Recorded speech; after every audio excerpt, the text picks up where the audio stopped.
prénom. Peut-être quand il est déjà vieux. Je suis le docteur d'Israël et je ne comprends pas. En vérité, je te le dis, si un homme ne naît de nouveau, il ne peut espérer un jour pouvoir me rencontrer. Tu es le docteur d'Israël, pourtant tu ne sais pas que pour me rencontrer, il faut naître de nouveau. Nouvelle naissance, avoir le corps d'un enfant. Nouvelle naissance, c'est l'amour, la joie, la paix. Nouvelle naissance, la bonté, la bienveillance, c'est de réaliser que sans lui on est bien. Nouvelle naissance, c'est être une nouvelle créature. Nouvelle naissance, c'est l'amour, la joie, la paix. Nouvelle naissance, la bonté, la bienveillance, c'est de réaliser que sans lui on est bien.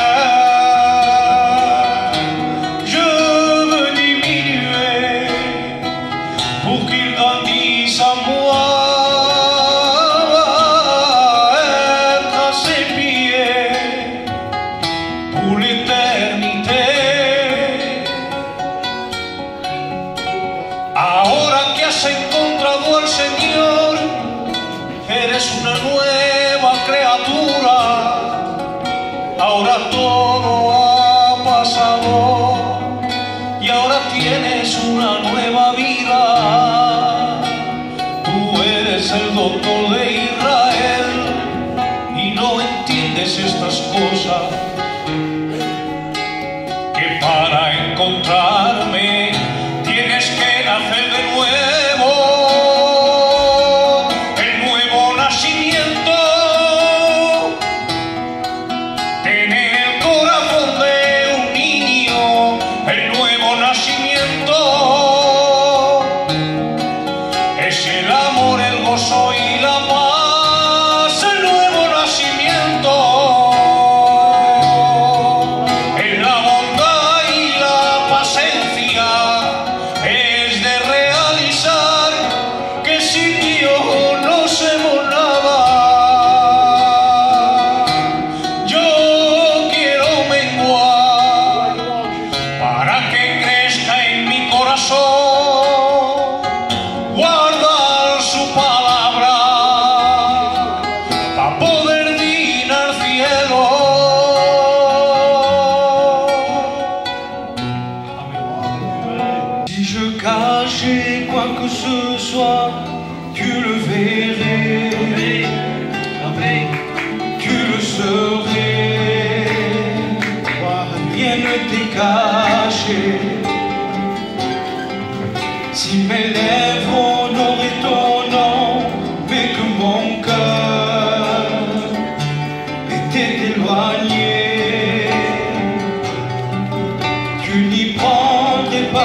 l'oublier devant toi et me lever. Tu sais, je connais le vrai du pareil.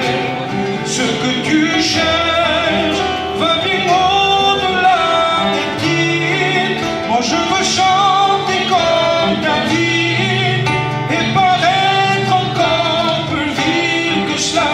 Abaisser à mes yeux, sonde-moi, oh Dieu,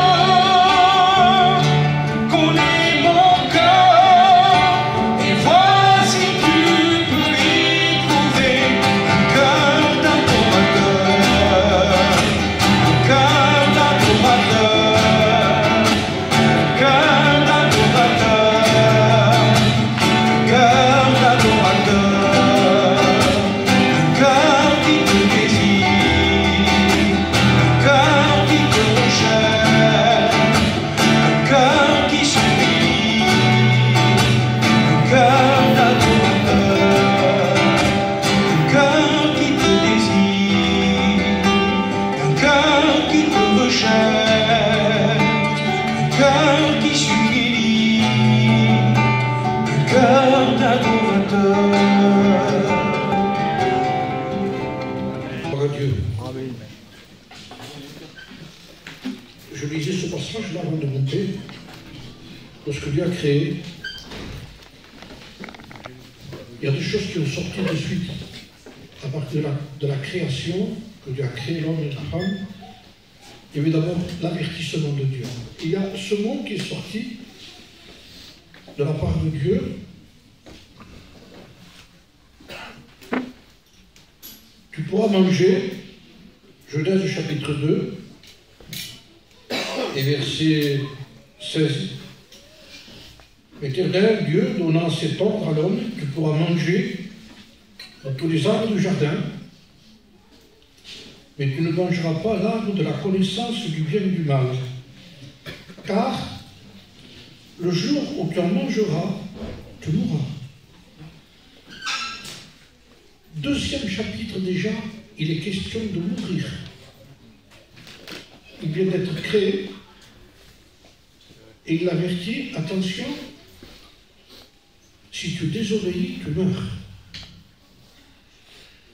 Déjà la conséquence était donnée d'entrée. À mon avis, si tu veux vivre, il faut obéir. Si tu désobéis, tu meurs. Et bien sûr, nous connaissons l'histoire que le serpent est arrivé, c'est le diable derrière, qui parle aussi à Ève. S'adresse à Ève. Et dit, est-ce que, déjà il ment, il dit, est-ce que Dieu t'a dit réellement de ne pas manger de tous les arbres du jardin? Il n'a pas dit de tous les arbres du jardin, et d'un seul arbre. Et le diable tord le sens des choses de Dieu déjà, ça y est, tord le sens des choses de Dieu, en disant, tu sais, avec Dieu, tu es privé de tout. Tu n'as pas le droit de rien. Toi, tous ces arbres-là, tu n'as pas le droit. Tu n'as pas dit ça. Avec Dieu, tu as droit à tout, sans ton péché. Il n'y a qu'un seul arbre qui est défendu. Après, tu peux vivre normalement, dans ta maison, avec tes enfants, tout. Cet arbre-là, il fallait qu'il y soit en réalité. Certains m'ont dit comment ça se fait qu'il y avait un arbre, puisque Dieu connaît tout, il ne fallait pas que l'arbre soit là. Il faut savoir ce qu'on veut. Est-ce qu'on veut être un robot ou quelqu'un de libre? Parce qu'il ne peut pas exister de véritable amour sans liberté. Et Dieu est amour. Il a fallu qu'il crée les hommes libres. Libres de choisir. Je vous ai créé, vous avez encore le choix. Maintenant, je vous avertis. Comme je disais hier, Dieu n'oblige personne, il propose des choses. Il dit les conséquences qu'il va y avoir, il nous laisse libre choix. Il ne contraint rien du tout. Il n'y a aucune imposition de la part de Dieu. C'est nous qu'on voit des impositions. Et le diable qui se sert des choses pour dire, dans l'évangile, t'as rien, c'est imposé, t'as vu, c'est dur, C'est dur d'être un chrétien, mais c'est dur d'être un païen plutôt. Parce que c'est dur de vivre sans Dieu. Hein. C'est vrai, amen. En réalité, je me demande comment certaines personnes font encore plus vivre sans Dieu. Ou de poser tous nos soucis, nos tracas en nous. Et je sais que dans chaque foyer, là, à l'hôtel, je regardais par la fenêtre, mais au 5e étage, je regardais toutes les maisons qui étaient éclairées, et je regardais les fenêtres, j'essayais de regarder cette fenêtre, il y a des soucis là. Là, je ne sais pas ce qu'il y a, mais je sais qu'il y a des problèmes à l'intérieur. Dans chaque maison, il y a des problèmes. Des soucis des enfants, du foyer, de l'argent, de la dépression. Il y a des soucis, c'est le péché qui vient mettre l'angoisse. Et le diable est en train de tromper Ève. Et lui dit, est-ce qu'il t'a dit réellement de ne pas manger? Non, non, non. En un mot, excusez-moi le mot, hein, je m'en parle à Dieu de la façon que je le dis, mais ça vient du diable, ça. C'est pas vrai ce que dit Dieu. Tu ne mourras pas. Il vient de dire que tu vas mourir, et le diable dit tu ne mourras pas. À qui faut croire? Dites-moi. À qui vous auriez cru, vous? À qui vous auriez fait confiance? À Dieu ou au diable? Je sais que dans votre cœur, vous avez choisi Dieu, tout à fait normal. Hein? C'est tout à fait normal. Mais ce n'est pas ce qu'on confesse, c'est ce qu'on vit qui est une preuve de ce que nous sommes. Si je disais ce soir, qui veut choisir le diable? Personne ne sa main. Qui veut choisir Dieu? Sa main. Qui veut aller au ciel? Ma main. Qui veut aller à l'enfer? Je n'ai pas ma main. Donc c'est un choix, mais en réalité, c'est qu'une main qui fait ça. Mais la vie fait autre chose. Le choix était autre chose. Et c'est ce que nous vivons qui fait notre choix. Est-ce que vous comprenez ce que je vous dis ce soir? C'est ce qu'on vit qui prouve ce qu'on a fait. Et le choix qu'on fait. Le salaire du péché, j'en ai parlé hier, mais je ne cesserai d'en parler. Parce que le salaire du péché, c'est la mort. Mais le don gratuit de Dieu, c'est la vie éternelle en Jésus-Christ. Donc il y a toujours les deux. Et c'est un choix. Il n'a pas cru. Et la preuve, c'est que justement, après avoir péché, après avoir désobéi, alors c'était la conséquence de la mort. Si tu désobéis, tu meurs. L'âme était à l'intérieur. Tu fais le choix. Tu fais le choix, ils font le choix tous les deux, et ils pêchent. Adam a vécu, un de ceux qui a vécu le plus longtemps. Et elle aussi. Ils ne sont pas morts. Mais alors de quoi il parlait Dieu? De la mort la plus importante qui puisse exister dans la Bible. C'est la mort spirituelle. La Bible dit que Dieu n'est pas le Dieu des morts. Il est le Dieu des vivants. Amen. Alors vous allez comprendre de suite ce qui est écrit ici. C'est qu'à partir du moment où l'homme a péché, il n'a pas pu rester dans le jardin d'Éden. Pourquoi? Parce que Dieu y habitait. Et qu'est-ce que ça va voir? Eh bien tout simplement que Dieu est le Dieu des vivants. Et si tu es mort, tu peux rester chez nous. Écoutez cette lecture. Et j'en viens de suite à cette lecture parce qu'elle est très importante pour qu'on comprenne ce que je dis ce soir. Luc chapitre 7 et verset 11. Le jour suivant, vous allez me dire qu'est-ce que ça va voir? Mais ça va voir la même chose. Le jour suivant, Jésus alla dans une ville appelée Naïm. Ses disciples, une assez grande foule, faisaient route avec lui. Lorsqu'il fut arrivé à la porte de la ville, voici, on portait en terre un mort, fils unique de sa mère, qui était veuve. Et avec elle, beaucoup de gens de la ville. Le Seigneur l'ayant vu, fut ému de compassion pour elle, et lui dit, ne pleure pas. Il s'approcha, toucha le cercueil, et ceux qui portaient s'arrêtèrent, et il dit, donc il parle à un jeune homme qui est mort. Il parle à quelqu'un qui est mort. Jeune homme. Même quand je lis ça, je l'ai lu plusieurs fois. Donc je trouve c'est énorme. Parle à quelqu'un qui est mort, ne peut plus écouter. C'est fini, son esprit n'est plus intérieur. Et Jésus lui parle. Comment peut-il parler à quelqu'un qui est mort? C'est ce que fait le Seigneur ce soir à ceux qui ne sont pas chrétiens. Alléluia. Ceux qui ne sont pas encore nés de Dieu. Antique. Ce n'est pas être religieux, ça. Être né de Dieu, c'est autre chose, c'est la vie. On peut être religieux sans être né de Dieu. Et Jésus parle et dit, jeune homme, je te le dis. Quelle puissance. Lève-toi. Parole est annoncée. La mort doit reculer. Il a la puissance sur la mort. Alléluia. Le mort s'assit et se mit à parler. Jésus le rendit à sa mère. Quand j'ai lu ça, je dis, Seigneur, ça a le même sens que dans le jardin d'Éden. Et ça a le même sens aussi de ce que nous vivons nous. Humainement parler. Quand quelqu'un nous quitte, quand quelqu'un meurt chez nous, quand quelqu'un décède chez nous, nous le gardons quelques jours. Excusez-moi de vous parler de ce que nous dit ce soir, mais ça fait partie de l'Évangile. Nous l'avons lu. Et au bout de quelques jours, on est obligé de le sortir de chez nous et de le laisser amener dans un endroit qu'on ne voudrait pas qu'il parte. On voudrait le garder. C'est comme ça. C'est un arrachement qu'il y a là. Et c'est le moment le plus difficile aussi. De le faire partir de chez nous, de l'amener dans un endroit on sait que nous, il ne sera plus avec nous. Ça, c'est horrible, ça. Chacun de nous, je crois, a connu un moment comme ça dans un membre de sa famille. Mais nous nous conformons, nous sommes obligés. Pourquoi? Parce qu'il ne fait plus partie des vivants de chez nous. Et on comprend pourquoi après, donc Dieu a dit à Adam et Ève, sortez. Je ne peux plus vous garder.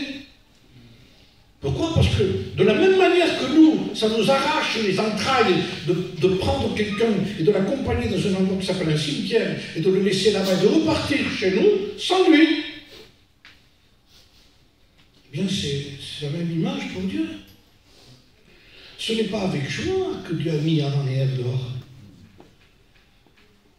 C'était aussi dans un arrachement de cœur de lui-même, tout simplement en disant, ils sont morts. Ils ont péché. Et c'est là la mort la plus terrible.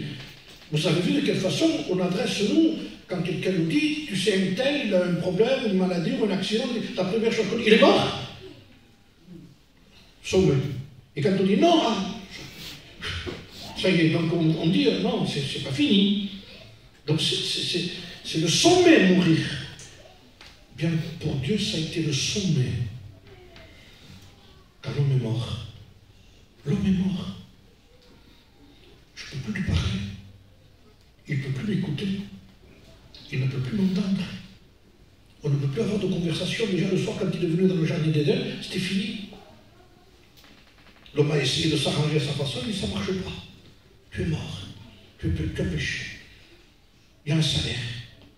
On ne peut plus vivre ensemble. Tu ne peux plus vivre dans le jardin des délices, là où il y a la vie. À l'intérieur, il y a toute la gloire du ciel de Dieu. Il y avait le Père, le Fils et le Saint-Esprit, ils étaient tous ensemble là, ici. C'est la vie, c'est le ciel, c'est les anges, c'est la gloire. Je t'avais fait participer à ce que je suis. Je t'ai introduit là où j'étais. Et tu as désobéi. Tu ne peux plus vivre avec nous. Écoutez bien. Quand quelqu'un ne connaît pas le Christ, quand quelqu'un ne connaît pas la vie, il est mort. L'apôtre Saint Paul disait, vous étiez morts par vos péchés, par vos offenses. Paul nommait les gens qui étaient morts. Je disais dans une réunion, quand nos péchés ne sont pas pardonnés, on existe, mais on n'est pas vivant. Le micro existe. On ne peut pas le nier, il n'est pas vivant. Le péché nous a rendus comme un objet. Je dirais même que le péché nous a rendus comme un animal. sans conscience d'âme, d'animal. J'avais dit qu'un jour j'avais fait une expérience, j'étais dehors chez moi à Béziers, je lisais ma Bible, et j'ai vu un chien qui riait au côté de moi. J'ai voulu le faire pour démontrer, dans une prédication, quelque chose que je vous dis ici. Je regarde le chien et je dis, tu lis la Bible? Le chien m'a regardé. Il est parti. Inconscient de rien. Aucune connaissance, rien du tout. Ça ne bouge pas. Maintenant, je lui ai donné des croquettes et il serait mangé à côté de moi. Maintenant, si le chien aurait pu me répondre, il m'aurait dit non, parce que j'en ai pas besoin. Parce que moi, je vis que de pain. Je mange. Mais je n'ai pas besoin de lire la Bible. Je ne vis pas d'esprit. Je ne suis pas spirituel à même mot. Il n'y a pas de vie. Et c'est là qu'on retrouve l'homme animal qui ne conçoit pas les choses de Dieu. Les gens ne s'aperçoivent pas, excusez-moi, mais ça a le même sens. Les gens qui n'ont pas de relation avec Dieu, de contact avec Dieu, n'ont pas de vie. Alors Dieu a dû prendre l'être humain et le mettre dehors du jardin d'Éden. Et j'avais souligné ce mot un jour dans une réunion, en dehors d'Éden. Ça a été le plus grand cimetière du monde. Le monde. Des millions de gens qui sont morts et qui bougent. Mais il n'y a pas de vie. Quand Dieu parle de vie, il parle de vie de lui. Amen. Or, la vie, a dit Jésus-Christ, la vie et la vie éternelle, c'est qu'ils te connaissent toi, le seul vrai Dieu, celui que tu as envoyé, Jésus-Christ. Sinon, il n'y a pas de vie. Elle n'est même pas dans notre religion à nous. Elle n'est pas dans un système. La vie n'est pas dans un système, quel qu'il soit.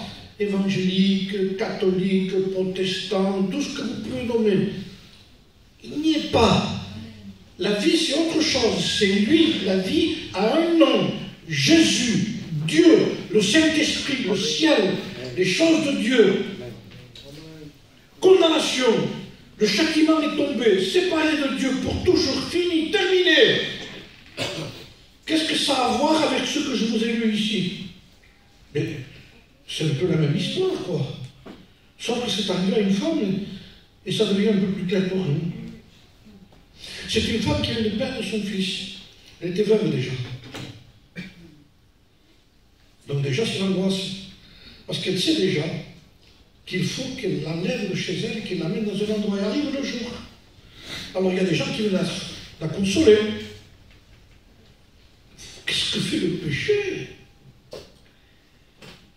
La tristesse du Père, nous la retrouvons dans l'être humain quand il perd quelqu'un physiquement. Mais lui, spirituellement, c'était beaucoup plus grave. Parce que nous, on se dit, de toute façon, on sait qu'il faut mourir. Mais avec Dieu, il dit non, tu ne veux pas mourir. Non, je te regardais toute l'éternité, moi. Avec Dieu, on ne meurt plus. Je suis le Dieu d'Abraham, d'Isaac et de Jacob. Quand il se révèle à Moïse, il dit je suis le Dieu d'Abraham, d'Isaac et de Jacob. Il était mort depuis longtemps. Hein. Il y avait un bail qui n'était plus là. Et Dieu n'en parle pas au passé, parce que logiquement, à Moïse, il aurait dû dire j'étais le Dieu d'Abraham, j'étais le Dieu d'Isaac et le Dieu de Jacob. J'étais. Non, il dit je suis. Je suis. Amen. Je suis maintenant. Amen. Ils sont morts. Non, il dit non, celui qui croit en moi ne meurt jamais. Amen. Il ne meurt plus. Il est passé de la mort à la vie, des ténèbres à la lumière. Convertissez-vous. Devenez éternel. Est-ce que vous comprenez? De toute façon, vous l'êtes. Alors, il faut savoir ce que tu dis. Il faut que vous le compreniez. Éternel, on l'est. Parce que ce que nous avons choisi, c'est quelque chose d'éternel. L'esprit va auprès de Dieu, ou alors il part dans un endroit qui est appelé, dans un endroit loin de la face de Dieu. Ça ne s'arrête pas. J'ai regardé un petit reportage sur le portable. Je disais l'autre jour, je l'ai dit dans une réunion, d'un des endroits les plus chauds de la Terre. Un des endroits les plus chauds de la Terre, il fait 71 degrés. Vous avez vu quand il fait 40, 41, 42, vous tenez plus le coup. Hein. Imaginez que vous avez à 50, 55, c'est énorme. Donc ces hommes-là ont voulu aller dans cet endroit pour connaître réellement où c'était. Ils ont été accompagnés avec une voiture par des guides, en disant je te conduis. Donc ils ont pris la température de plus en plus loin. Je ne vais pas m'attarder sur ça, mais il faut qu'on arrive à ça. Pour vous dire ce qui est arrivé. S'ils sont arrivés à cet endroit, 50, 55, 60. C'était intenable.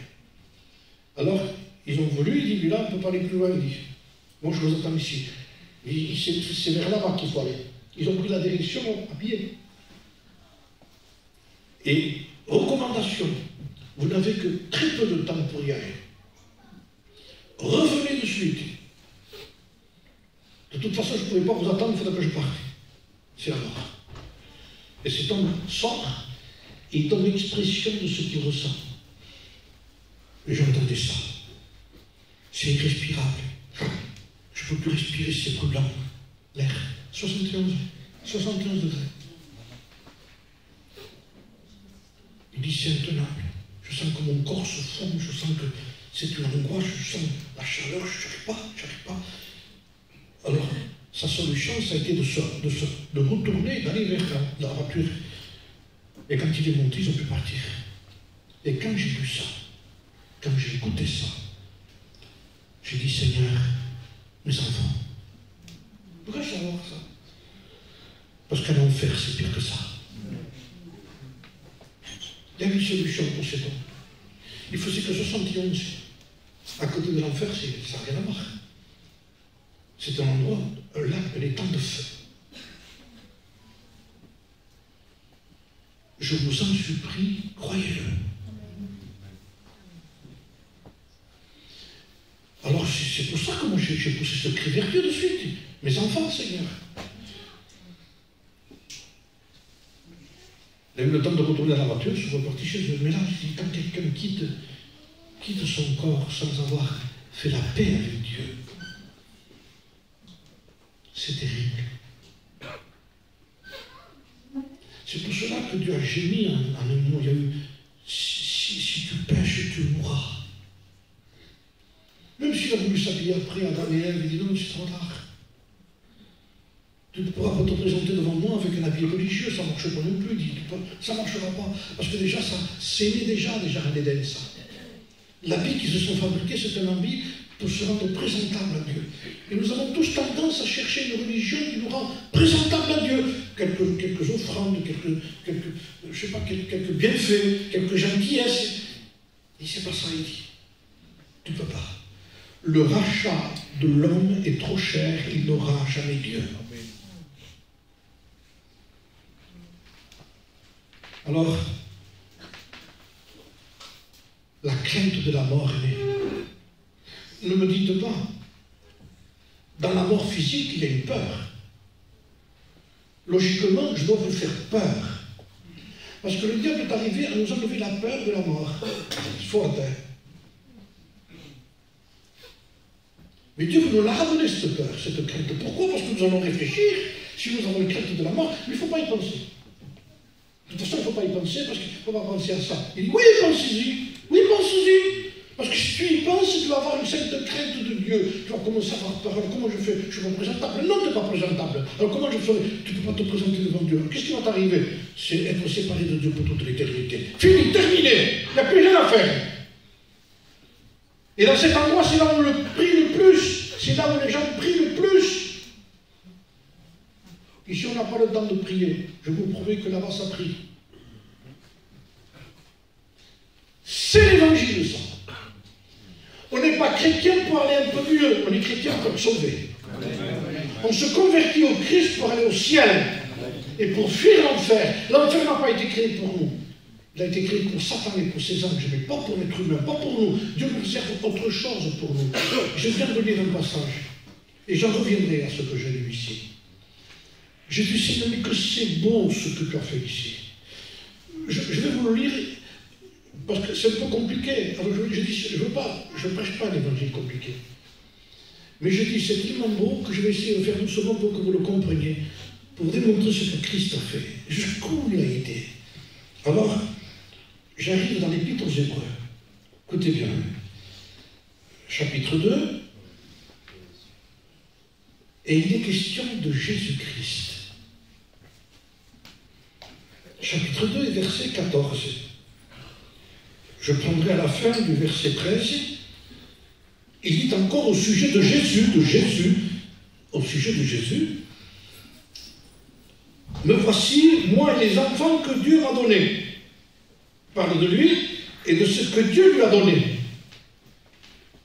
Ainsi donc, puisque les enfants participent au sang et à la chair, il y a également participé lui-même. Afin que, par la mort, il a anéanti celui qui avait la puissance de la mort, c'est-à-dire le diable, qui délivra tous ceux qui, par crainte de la mort, étaient tenus toute leur vie retenus dans la servitude. Car assurément, je vous fais comprendre ça, ce n'est pas à des anges qui vient à l'aide, mais à la postérité d'Abraham. Ce n'est pas à des anges que le Seigneur a voulu aider. Pourquoi il n'a pas voulu aider des anges? Parce qu'ils n'en ont pas besoin. Parce qu'ils n'ont pas peur de la mort. Il a voulu se rendre semblable à ses frères. Parce que lui non plus ne connaissait pas ce qu'était la crainte de la mort. Je sais que c'est bon. Mais lui n'avait pas peur de prendre un corps, parce qu'il n'avait pas peur de la mort non plus. Vous savez pourquoi il n'avait pas peur de la mort en étant dans un corps comme le nôtre? Parce qu'il n'avait jamais péché. Donc c'était le seul qui n'avait pas peur sur la terre en tant qu'être humain, il n'avait pas peur. Écoutez, frères et sœurs, il n'y a pas de Superman chez nous. N'importe lequel d'entre nous, même si on est chrétien, il y a l'appréciation qu'un jour il faudrait passer par là. Va venir le jour fatal. Ou comme Job va dire, mes jours s'éteignent, mon souffle se perd, je ne sais plus que m'attendre. Il sait que tôt ou tard, ça va arriver. Connaissez ce mot-là? On ne veut pas y penser. Pourtant, la Bible nous apporte une sagesse qui va à l'envers de nous-mêmes. Si vous prenez la sagesse de Salomon, il va vous dire tout simplement, le cœur des sages est dans la maison de deuil. Le cœur des insensés est dans la maison de joie. Peut-être le contraire. Pas venir dans une semaine, s'amuser, ou dans un mariage. Et le cœur des sages n'est pas là, il dit. Ou dans une maison de deuil. Pourquoi? Parce que là est le commencement des choses, il dit. C'est là qu'on réfléchit. Vous avez remarqué qu'on évite toutes les conversations comme ça, et que même un message comme ça, c'est un froid. Par de la mort. Mes amis, nous avons un corps qui ne vit pas longtemps. 70 ans pour le plus robuste 80. Je dis, je suis dans les normes, pas déjà. Il faut y arriver. Le plus tard possible, d'accord, on remet l'échéance, ça arrivera quand même. C'est que vous portez la traite qu'on ne peut pas payer. Je ne peux pas payer, vous me laissez 3 mois, 6 mois, oui, il faudra payer quand même. Il faut y arriver. Et on y arrive. Et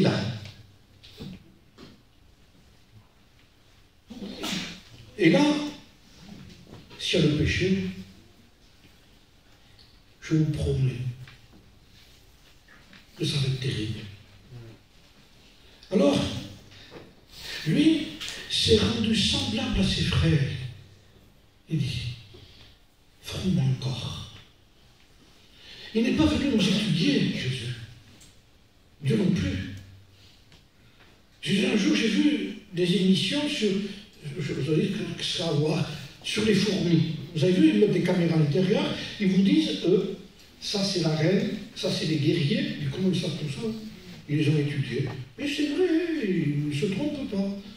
Mais même dans l'étude la plus profonde d'une fourmi, jamais quelqu'un n'a connu ce qu'était le sentiment d'une fourmi, parce qu'il faut devenir fourmi. Alors Dieu, en Christ, n'est pas venu nous étudier. il a voulu se rendre semblable à nous. Amen. Et Jésus a pris un corps. Amen. Dans un corps, il y avait toute la gloire du ciel, de Dieu lui-même. Il était fils de l'homme. Il faut que vous sachiez que Christ n'a jamais utilisé son autorité de fils de Dieu pour faire quoi que ce soit pour lui. Jamais. Il avait faim, il avait soif, il était fatigué, il souffrait, il avait mal. Il pleurait. Et nous voyons de quelle façon il traduit la tristesse de la mort devant le tombeau de Lazare. Terrible la mort. Alors il s'est rendu semblable. Il n'est pas venu en aide aux anges. Je dis, pourquoi je ne vais pas en aide aux anges? Je viens chez les hommes. Parce que les anges n'ont pas peur de la mort. La crainte qu'avait l'être humain, c'est la crainte de la mort. C'est pour ça que je vous ai dit, il y a une poste-pour, écoutez bien, pour ne pas avoir peur, ou il faut que tu sois né de Dieu, excusez-moi, ou alors allez l'essentiel. Ou tu es un bon chrétien, ou excusez-moi le fou, ou un fou. Ou, excusez-moi, ou une folle. Comment tu ne peux pas avoir peur? J'ai lu que dans le corps humain, il y a 160 000 km d'artères. Dans toutes les petites artères qu'il y a. Ça fait long tout ça, hein? Ça fait le chemin. Obstruction d'un petit vaisseau, c'est la mort. Arrêt du cœur. Ça marche comme ça. Et entrer. Qu'est-ce que cette conversation? C'est une conversation du ciel. Pour nous démontrer ce que l'homme de Dieu disait, montre-moi combien je suis fragile. Montre-moi, qui veut faire cette prière? Tel ça passe. Il vaut mieux que tu sois ce soir, listo, comme on dit en espagnol, intelligent, que tu vois clair. Ouvre mes yeux sur la réalité de mon passage ici. Je ne suis qu'une vapeur qui paraît, qui disparaît. Et Jésus a voulu se rendre semblable à nous pour connaître, mais non pas simplement pour notre corps, mais pour nous enlever cette crainte de la mort, parce qu'il y avait quelqu'un qui était dans un corps comme Christ qui n'avait pas peur de la mort. C'était lui. Il nous a libérés de cette crainte. Quelle espérance quelqu'un qui sait que quelqu'un part avec Jésus. Si ou non? Même les païens aujourd'hui, même les païens font ça. Quand quelqu'un est malade, même s'ils vont de temps en temps à la réunion, ils ne viennent jamais. Ils vont trouver les pasteurs, va le voir. Va le voir. Les docteurs m'ont dit que c'était fini, il y en a pour quelques heures ou quelques jours, je ne sais pas, va le voir. Alors quand il va le pasteur, il va le voir, même si lui, il n'est pas engagé. Alors ils attendent, il descend alors, il a fait la paix avec Dieu. Oui. De quoi il parle? Et quand on lui dit, tu sais, de quelle façon il s'est repenti? Il a fait la paix avec Dieu. Hein? Les païens disent ça. Parce qu'aujourd'hui, on est conscient qu'on ne peut pas laisser mourir quelqu'un sans qu'il ait fait la paix avec Dieu. La paix avec Dieu. Alléluia. La paix en Dieu. Amen. L'être humain ne pouvait plus rester dans le jardin d'Éden. C'était fini. Une religion, oui, plein de religions autour d'Éden. Mais la vie était en Éden. Alors qu'a fait le Christ? Père, forme-moi un corps. Ce que je lis ici. Et quand il y a eu un corps, il dit, tu sais ce que tu vas faire là? Oui, oui, on le sait, moi et toi. Le mot, c'est ça. L'accord avec le Père. Il est sorti d'Éden. Mais la mort ne le suivait pas, lui. Parce qu'il n'avait jamais péché. Gloire à Dieu. Amen. Et il sort d'Éden et il va dans un royaume de mort. C'est ce qu'a fait le Christ quand il a rencontré ce cortège. La maman qui pleure, qui va, et qui enterre son fils. Les larmes, l'angoisse, il part. Et justement, quand il part avec tous les gens qui pleurent derrière, avec les pleureuses et tout, qui criait derrière pour accentuer l'angoisse de quelqu'un qu'on va enterrer. Les cris, l'angoisse.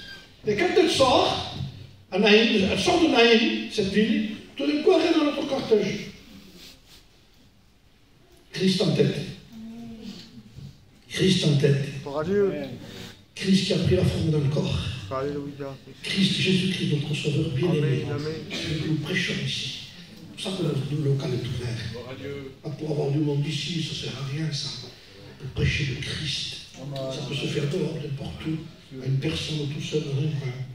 Pas un endroit, on prêche le Christ, Jésus. Le cortège arrive. Et le cortège vont se rencontrer. Logiquement, Jésus-Christ, logiquement lui-même parlait, il aurait dû se pousser, laisser passer la priorité qui est plus forte. Même si on a aujourd'hui un mariage d'un côté, un enterrement de l'autre, et si jamais ça se croiserait, ceux qui klaxonnent, vous savez, c'est la fête, c'est normal, il marie quelqu'un. Il dit arrêtez. C'est passé. Ils arrêtent tout. Pourquoi? Parce que la mort domine sur la vie. C'est plus fort. La mort est plus forte que la vie et que la joie. Et la joie s'arrête. Jésus dit on ne s'arrête pas. Avec Jésus, non. On va se confronter. Jésus se confronte à ça. Et les deux s'arrivent. Qui va dominer?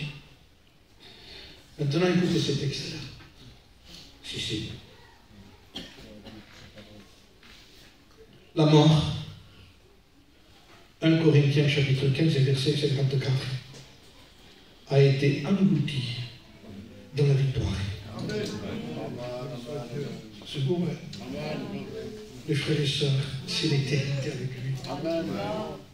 Je suis humain, je sais ce qui peut arriver. Tôt ou tard, ça va arriver. Quelle confiance en celui qui a accompli pour moi, qui a pris un corps, qui a connu, ne m'a pas étudié, des vœux semblables à moi, avec mes craintes et mes difficultés, pas peur. Il dit, moi j'ai pas peur pour toi, parce que moi, j'ai pris un corps comme le tien, et je suis vainqueur en toi. C'est énorme. Il nous enlève cette crainte de la mort, l'espérance de la vie, l'espérance de l'éternité, l'espérance de dire, non, tu ne meurs pas, tu passes d'un endroit à l'autre endroit. C'est énorme. Il n'y a plus de condamnation. Romains chapitre 8. Il n'y a donc plus de condamnation pour ceux qui sont en Jésus-Christ. Ne craignez plus. Ne pleurez plus. Il avait raison, Jésus, quand il rencontre le cortège. Ne pleure pas. Ne pleurons plus. Même s'il y a une certaine tristesse. Mais quand quelqu'un perd un être humain et qu'il sait pertinemment que cette personne a fait la paix avec Jésus-Christ. Quelle consolation! Quel ouf! Sinon, on va voir tout ce que tu veux. Mais là, le cortège se confronte. Par la mort, il a englouti. La mort a été engloutie dans la victoire. 2 Timothée chapitre 1 et verset 10. Christ a détruit la mort. Détruit la mort. Il s'est confronté à la mort avec un corps qui n'avait pas péché. Il dit, j'ai pas peur de la mort. Puisque j'ai pas péché. Ce qu'Adam a connu, lui, il n'a pas connu parce qu'il n'a pas péché. Le premier Adam a mené la mort à tout le monde. Le second Adam a été l'esprit vivifiant pour tout le monde. Il nous a apporté la vie. Remercions-le. Amen. Avons-le. Servons-le. Et encore, nous n'avons pas la notion de ce qui nous réserve à nous. On n'a pas la notion. Écoutez ce qu'a dit Jésus-Christ. Père, et les pères, je veux que là où je suis, ce que tu m'as donné, il soit aussi, afin qu'il voit la gloire que j'avais auprès de toi-même avant que le monde fût. Je veux qu'ils voient ce que tu m'as donné, je veux que tu les amènes à moi. Et quand ils rentreront à moi, ils vont être... Voilà le mot, je prends des mots humains ici, ces mots n'ont pas de sens peut-être. Nous avons des mots humains, on va rester la bouche ouverte. Qu'est-ce que c'est tout ça?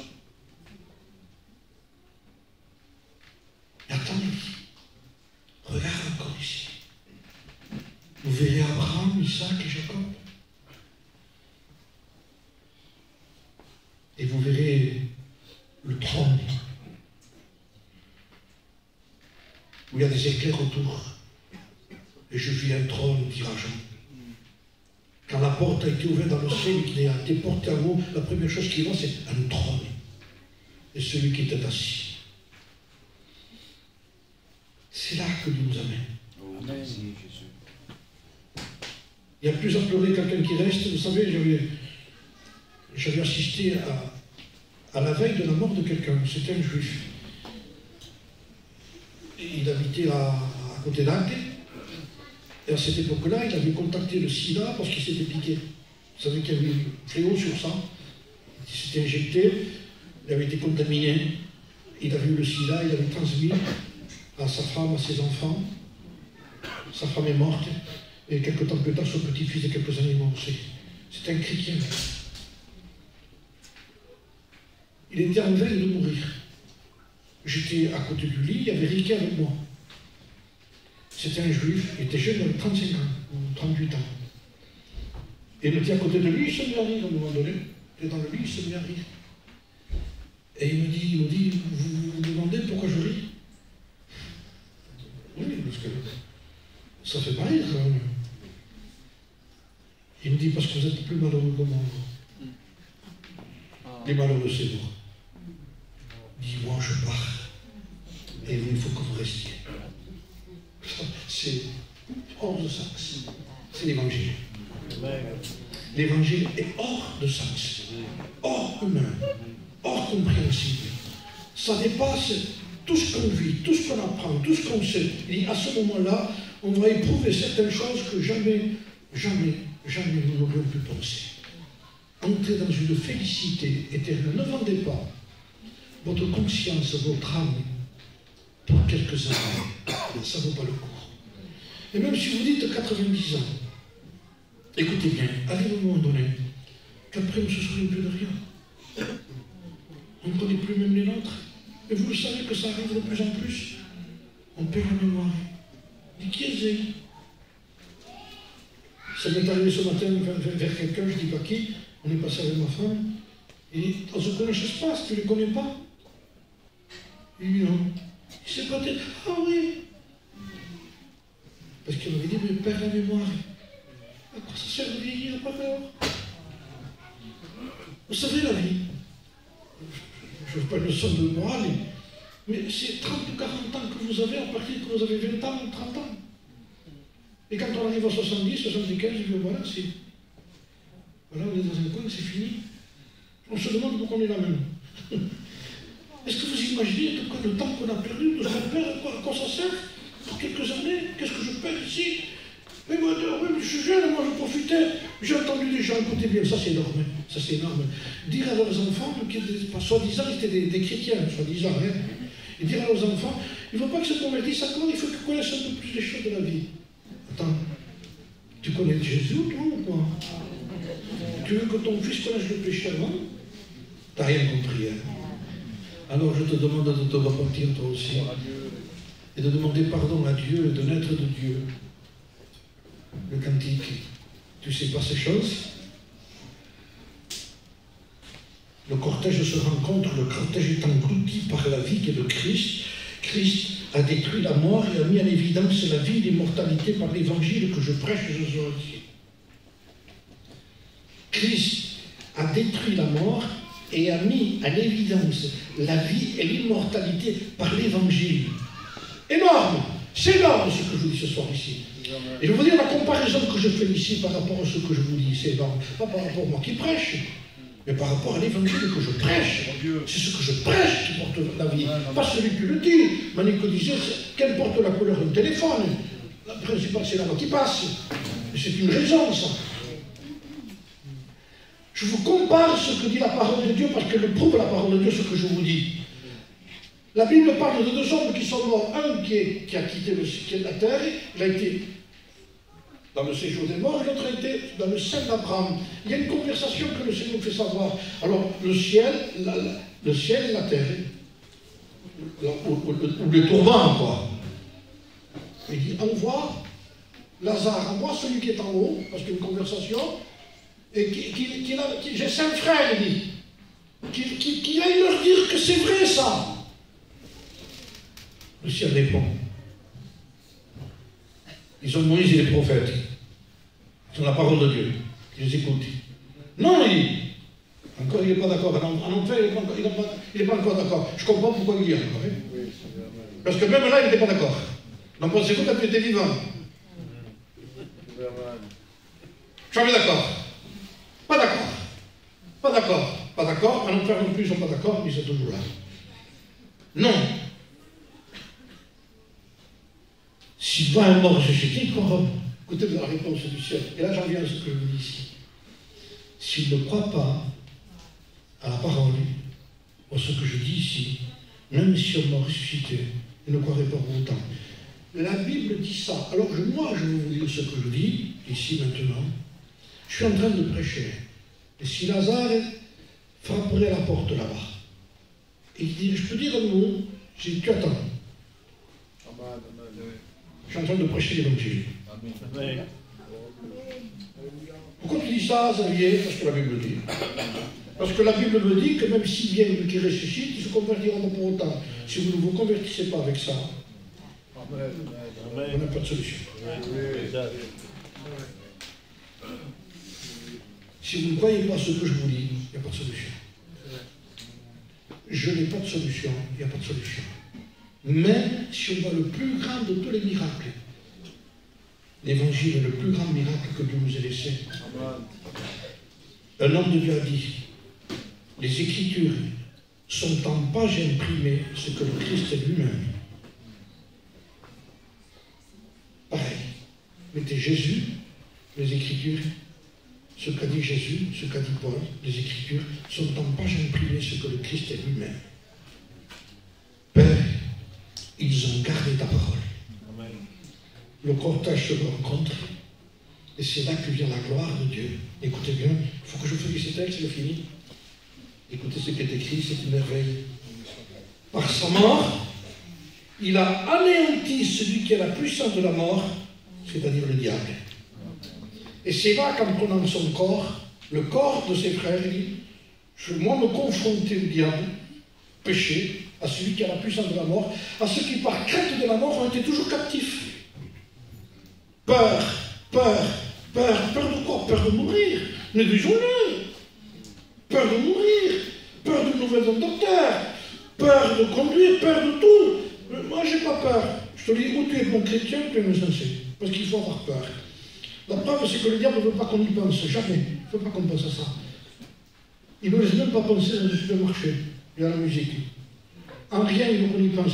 Allez veiller. Quand on veille quelqu'un, écoutez les conversations. On ne parle jamais du sujet. On parle de tout. Vous allez là-bas. Qu'est-ce qu'on parle de tout? Qu'est-ce que c'est cette conversation? Mais un mariage, tout le monde y participe. Vous voyez, un mariage, les gens participent au mariage. Ils mangent des gâteaux, ils dansent, ils boivent. Ça participe à la mort, personne ne participe. Parce que c'est pas un sujet. Si on en parle tout, on agace. Même peut-être je vous agace.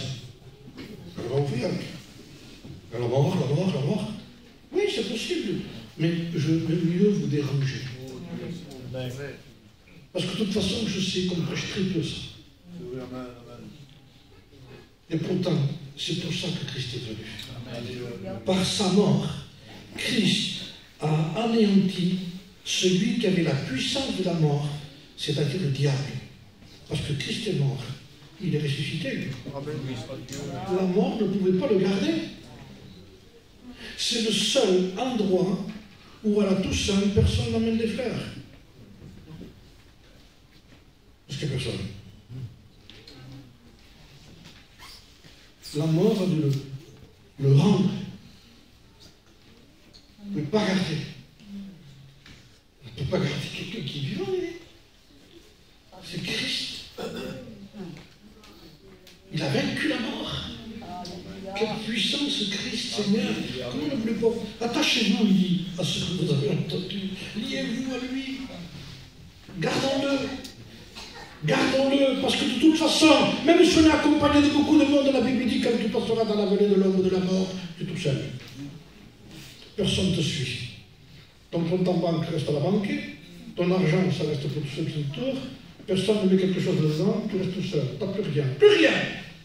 Même ta famille ne peut pas te suivre. Déjà, la maladie, personne ne peut te suivre. Des domaines ne peut pas te suivre. Quand on m'a opéré, je me souviens, hein, il y avait ma femme et ils m'ont accompagné jusqu'en bas, pour l'opération. Et après, on arrive, quand vous prenez tout seul sur un brancard, il y a un sens interdit. Ça veut dire qu'il n'y a que le malade qui rentre, vous restez dehors. Et je suis rentré tout seul. Et eux sont restés dehors. On ne peut pas rentrer. Déjà là, on ne peut pas rentrer. Seul. Même ceux qui sont près de vous ne peuvent pas vous accompagner. Seul. Seul. Seul. La Bible dit que dans cet endroit, il est ténèbres. C'est plus noir que la nuit. Il n'y a jamais une seule petite lumière. Avec une souffrance continuelle qui a plus de 71 degrés. C'est pour ça qu'il faut qu'on prie. Et qu'on demande à Dieu, Seigneur, sauve. Délivre les nôtres, Seigneur. Seigneur, que ceux tous se convertissent. Seigneur, même si ce n'est pas de mon vivant, je prie pour ça, moi. Peut-être je ne verrai pas les miens se convertir, je ne sais pas. Mais ils sont morts sans avoir obtenu ce qui leur avait été promis, parce que Dieu avait envie des choses meilleures pour eux. Ça veut dire qu'on peut les voir dans la foi, on peut mourir dans la foi. Et dire, Seigneur, je les vois dans la foi, les enfants seront sauvés. Je vous promets que vous les retrouverez dans l'arche, vous les retrouverez dans le ciel, parce que les promesses de Dieu sont immuables. Alléluia. Continuons à prier, continuons à être sérieux, continuons à nous sanctifier, continuons à craindre Dieu, aimons Dieu de tout notre cœur, d'avoir mis notre nom de notre famille là-haut à l'abri. Je le disais l'autre jour, c'est ce qu'a dit une cousine à moi. C'est ma cousine à moi, c'est la cousine de Draï. Elle a perdu son fils, elle a perdu des sœurs, elle a perdu un frère. C'est énorme, il a perdu beaucoup de monde. Bien sûr que c'est triste. Ça touche n'importe qui. Paul admet la tristesse. Donc ça veut dire que peut être triste. Mais il a dit un mot. Au moins, eux, le diable ne les aura plus. Dieu les a bien appris. Quelle vérité! Quelle vérité! Ce n'est qu'un temps après. Dans quelques temps, on y va. Dans quelques temps, on y va. Ceux qui nous ont devancés, dans quelques temps, on va les rencontrer en nous. On va chez eux. David a dit, il ne reviendra pas à moi, j'irai vers lui. Et c'est la réalité de la vie, ça. Ce que Dieu nous a aimés, ce que Dieu a gardé, ce que Dieu a converti. Il faudrait remercier continuellement Dieu. Nous dire merci Seigneur. Merci Seigneur. Tu l'as rendu éternel. Tu es le Dieu des vivants. Tu l'as amené dans le ciel de gloire. C'est la réalité. Par sa mort, il a anéanti ceux qui ont la puissance de la mort, c'est-à-dire le diable. En vérité, a dit Jésus. Écoutez bien. Je vous le dis, celui qui garde ma parole ne verra jamais la mort. Jésus arrête le cercueil, arrête le cortège, il le confronte, il le transforme le cortège dans la puissance de la vie, de la joie. Et il dit, jeune homme, je te le dis, lève-toi. Jeune homme se lève. Et le texte dit, et je finis avec ça. Et il le rendit à sa mère. Il rend ceux qui sont morts au Père. Tous ceux qui se convertissent, il les prend par la main, il dit, tiens, Père, celui-là aussi. Tiens, Père, c'est un mort aussi que je viens de ressusciter. Tiens, prends-le. Et il le rend au Père. Et de la même manière, vous vous rendez compte la joie de la mère qui retourne chez elle en disant, je vais remettre l'assiette à mon fils, je vais préparer tout pour mon fils, venez vous réjouir avec moi, mon fils est là, quelle joie, les éclats de joie à l'intérieur, et de louange à Dieu. Imaginez le ciel qui se réjouit quand un seul pécheur se repent et la parole de Dieu. Il y a de la joie dans le ciel, non pas pour quelqu'un qui va à la réunion, pour un pécheur qui se repent, non pas par l'atmosphère d'une réunion, mais par un pécheur qui se repent, qui demande pardon à Dieu de tout son cœur. Repentez-vous car le royaume des cieux est proche. Et quand quelqu'un se repent, on dit qu'il est joie, il s'est repenti, il s'est repenti, il s'est converti, il s'est tourné vers la croix. Et le Père est réjoui parce que le Fils rend au Père. Il fait rentrer à l'Éden, il dit rentre, rentre, rentre. fidèle serviteur. Alléluia. La gloire à Jésus. Il a la clé du séjour des morts. Il a vaincu, il a la clé du séjour des morts. Il a pris les clés. Stop, tu n'as plus le pouvoir. Je t'ai vaincu. Christ a vaincu la mort. Il a vaincu le diable, celui qui avait la puissance de la mort, parce qu'il s'est rendu semblable à nous pour connaître ce que nous étions. On prie le Seigneur. Alléluia. Quel bonheur de te connaître. Amen. Qu'on est heureux, Seigneur. Oh, merci Jésus-Christ. Quelle joie plus grande de savoir. Quelle tranquillité. Mais c'est vrai, Seigneur, quel repos. On ne peut pas être en repos tant que tous les nôtres n'ont pas répondu à l'appel. Amen. Amen. Seigneur, je ne veux pas vivre dans une angoisse qui m'empêcherait de prêcher. C'est pour cela que je prie. Pour ceux qui manquent à l'appel chez moi. Seigneur, et comme disait un serviteur de Dieu, si vous ne priez pas vous pour eux, qui priera pour eux? Seigneur, Gloire à Dieu. sauve-les. Amen. Je ne sais pas ici la quantité de personnes qui ne sont pas sauvées. Seigneur, sauve-les. Amen. Qu'ils prennent conscience que le diable veut les tromper. Tu ne mourras pas. Mais Dieu a dit tu mourras. Alors je dis que le diable est un menteur, que Dieu est vraiment. Croyons-le. Alléluia. Amen. Il a la puissance de la vie, Dieu. Amen. Et par Jésus-Christ, il nous a rendu à la vie. Gloire à Dieu. Christ est ressuscité. Gloire à Dieu. La mort n'a pas pu le retenir. Gloire à Dieu. Et c'est pour cela que Christ est au milieu de nous ce soir. Amen. Et nous prêchons son évangile, Amen. qui est beaucoup plus important que Lazare s'il serait venu ici. Où il nous aurait dit, ne lui laisse pas la place. Prêche. Et c'est ce que nous avons fait, Seigneur. Merci. Amen. Amen.